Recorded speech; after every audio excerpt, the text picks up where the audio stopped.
Hello everyone, আসসালামু আলাইকুম। কেমন আছেন সবাই? আশা করছি সবাই ভালো আছেন। আমার আজকের রেসিপি আপনাদের জন্য কাঁচা গোল্লার রেসিপি।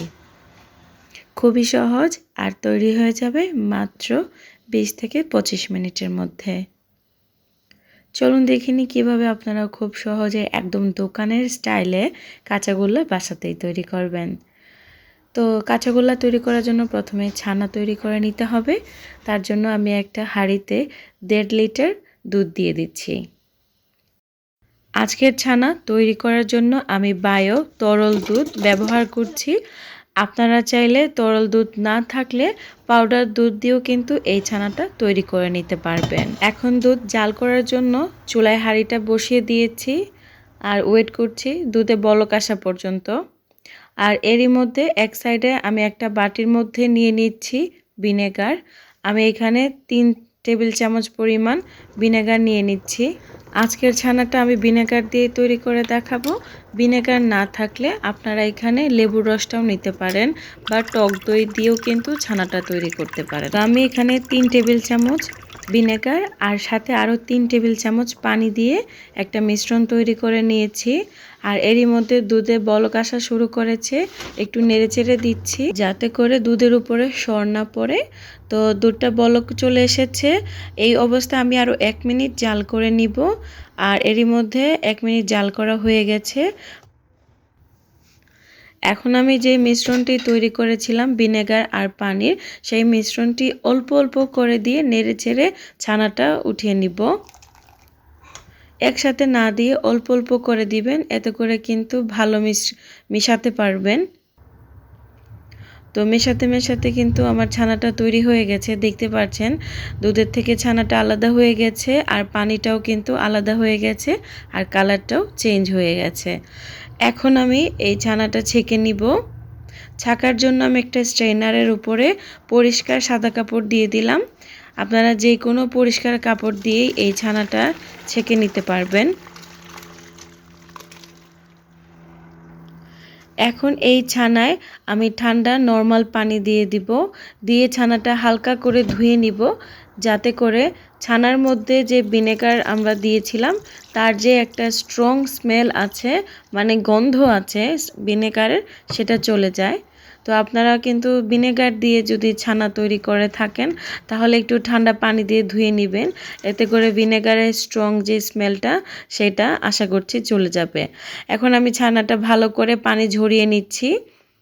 তো আমি আজকে ইনস্ট্যান্ট ছানা তৈরি করব, তাই আমি হাত দিয়ে ভালো করে চেপে পানিটা ঝরিয়ে নিচ্ছি। আপনাদের হাতে সময় থাকলে আপনারা এটা এভাবে বেঁধে কোনো একটা জায়গায় ঝুলিয়ে রাখতে পারেন যাতে করে ছানার থেকে পানিটা চলে যায়। আর ছানায় যখন আপনারা পানিটা ঝরিয়ে নেবেন তখন কিন্তু খুব বেশি চাপাচাপি করবেন না, এতে করে পরে কিন্তু ছানার মিষ্টি ভালো হবে না। খুব বেশি পানি ঝরিয়ে নিলে ছানাটা শক্ত হয়ে যাবে, আবার খুব বেশি পানি থাকলে ছানাটা নরম হয়ে যাবে, সেক্ষেত্রেও কিন্তু মিষ্টি ভালো হবে না। তো এই টিপসটা আপনারা অবশ্যই খেয়াল রাখবেন যে কোনো মিষ্টি তৈরির ক্ষেত্রে। তো এখন আমি ছানাটা বের করে দেখাচ্ছি কেমন পারফেক্ট হয়েছে। খুব বেশি শক্তও হয়নি আবার নরমও হয়নি, একদম পারফেক্ট একটা ছানা হয়েছে আজকের মিষ্টি তৈরি করার জন্য। এখন আমি ছানাটা 1 মিনিট ধরে এইভাবে ভেঙে গুঁড়ো করে দিব, তারপরে জাস্ট 1 মিনিট ধরেই মথে নিব। যেহেতু কাঁচাগোল্লা তৈরি করে দেখাবো তাই এই ছানাকে আমি 2 ভাগে ভাগ করে নিচ্ছি, আধা আধা করে। এক ভাগ আমি বাটির মধ্যে উঠিয়ে নিচ্ছি, আর অন্য ভাগ যে সেইটার মধ্যে আমি দিয়ে দিচ্ছি 1 টেবিল চামচ পরিমাণ চিনি। চিনিটা এখানে আপনারা কম বেশি করে দিতে পারবেন। তারপরে ওই অর্ধেক ভাগের সাথে আমি চিনিটা ভালো করে মিশিয়ে নিচ্ছি। এই সময় খুব বেশি মেশানোর প্রয়োজন হবে না, জাস্ট চিনির সাথে ছানাটা মিশিয়ে নিলেই হবে। মেশানো হয়ে গেলে এই অর্ধেক অংশ আমি একটু ভেজে নিব।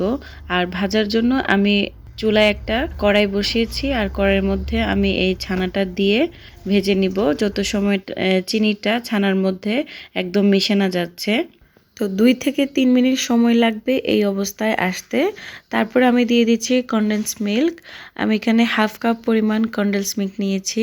কাপটা আপনারা দেখতে পাচ্ছেন 1/3 কাপ পরিমাণ, বাট আমি এখানে 1/3 কাপ নিইনি, অল্প একটু কম নিয়েছি যাতে হাফ কাপ পরিমাণ হয়। তো কনডেন্স মিল্ক দিয়ে আমি এখন ছানার সাথে খুব ভালো করে মিশিয়ে নিব। কনডেন্স মিল্কটা দেওয়ার চেষ্টা করবেন যদি আপনার হাতের কাছে থাকে, না থাকলে আপনারা পাউডার মিল্কও দিতে পারেন, আর চিনির পরিমাণটা আরেকটু বাড়িয়েও দিতে পারেন। তো এখন আমি খুব ভালো করে মিশিয়ে নিয়েছি, আর দেখতে পাচ্ছেন নাড়াচাড়া করতে করতে কনডেন্স মিল্কটা একদম মেশানো হয়ে গেছে আর ছানাটা একটু ঝরঝরা হয়েছে। তো এই অবস্থায় আমি নামিয়ে নিচ্ছি। তো আমি একই পাত্রে নিয়ে নিলাম আবারও, আর একটু সময় ওয়েট করব কারণ ছানাটা এখন অনেক গরম। যখন একটু হালকা ঠান্ডা হবে তখন আমি যে আলাদা করে রেখেছিলাম অর্ধেকটা ছানা সেটা মিশিয়ে নিব। আর খুব বেশি কিন্তু ছানাটা ঠান্ডা করা যাবে না। যতটুকু ঠান্ডা করলে আপনার ছানাটা হাত দিয়ে টাচ করতে পারেন ওই অবস্থায় এসেই কিন্তু ছানাটা মিশিয়ে নিতে হবে। আর এখন হচ্ছে ছানাটা খুব ভালো করে মথে নিতে হবে। একটু সময় নিয়ে এই কাজটি করতে হবে।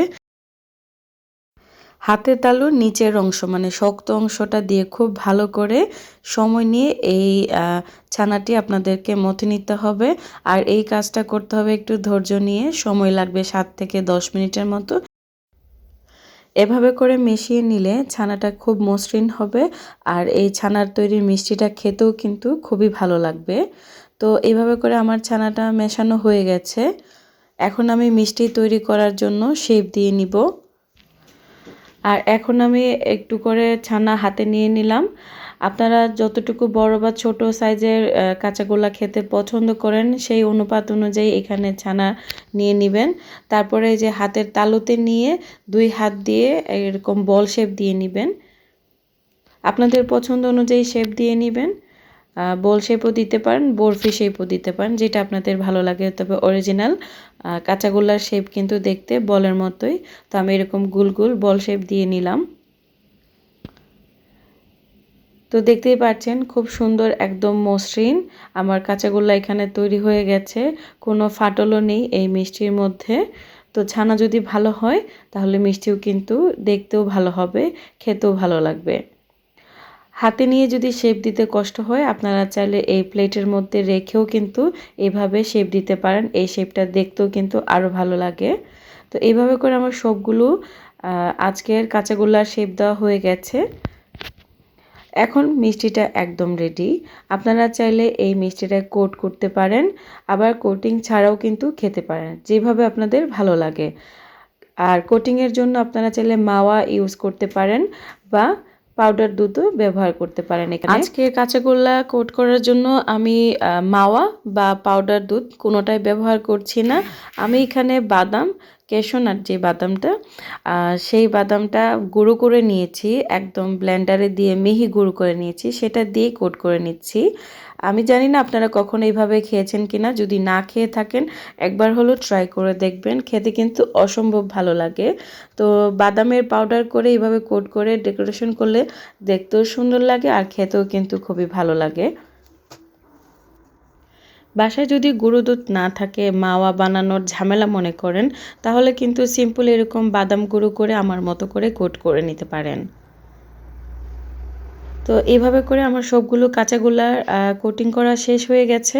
এখন আমি আপনাদেরকে পরিবেশন করে দেখাচ্ছি। দেখলেন তো কত সহজেই মাত্র 20 থেকে 25 মিনিটের মধ্যে আপনারা বাসাতে এই কাঁচাগোল্লা তৈরি করে নিতে পারবেন। বানানো যেমন সহজ, খেতে কিন্তু অসম্ভব মজার। আশা করছি আপনাদের সবার কাছে আমার আজকের রেসিপি ভালো লেগেছে। ভালো লাগলে অবশ্যই আমার চ্যানেলটি সবাই সাবস্ক্রাইব করবেন, লাইক করবেন, কমেন্ট করবেন, ফ্রেন্ড অ্যান্ড ফ্যামিলির সাথে শেয়ার করবেন। যদি আপনারা বাসায় কাঁচাগোল্লা তৈরি করে থাকেন তাহলে অবশ্যই আমাকে কমেন্ট করে জানাবেন কেমন লেগেছে। তো এখন আমি আপনাদেরকে একটা কাঁচাগোল্লা কেটে দেখাবো। দেখতেই পাচ্ছেন ভিতরটা কত সুন্দর এবং কত মসৃণ হয়েছে। একদম পারফেক্ট দোকানের মতো কাঁচাগোল্লা তৈরি হয়ে গেছে। তো অবশ্যই আপনারা বাসায় ট্রাই করবেন আর আমাকে জানাবেন কেমন হয়েছে। সবাই ভালো থাকবেন, সুস্থ থাকবেন। আল্লাহ হাফেজ। আসসালামু আলাইকুম।